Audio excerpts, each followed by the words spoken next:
Bonjour à tous, ravi de vous retrouver sur France 24. L'information continue en cette mi-journée. Actualité marquée par cette mise en garde de l'ONU. L'organisation ne dispose plus que d'un jour de réserve de fioul à Gaza.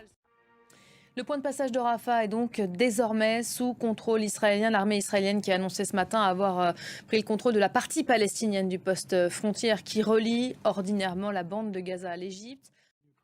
Interdit désormais d'accès au point de passage de Rafah par les autorités israéliennes. L'ONU prévient il ne reste plus qu'un jour de réserve de fioul à Gaza. On va aller plus loin avec vous, Bilal Tarabé. Bonjour Bilal. Bonjour Pourquoi Elisabeth. déjà avoir pris le contrôle de cette zone-là, le point de passage de Rafah? Parce qu'en fait, le point de passage de Rafah marque l'entrée de la partie est de la ville.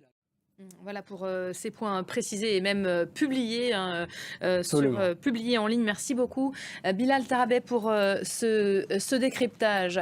Cette guerre dont les conséquences se font sentir bien au-delà des frontières du Proche-Orient, vous le savez.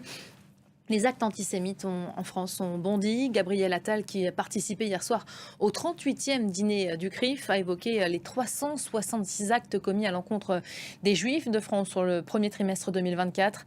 Comparé à l'année précédente, cela représente une augmentation de près de 300%. Explication avec nos confrères de Télématin. Et les suites de la visite de Xi Jinping en France, après une séquence très politique hier à l'Elysée, le président chinois est invité à participer aujourd'hui à une journée plus intime.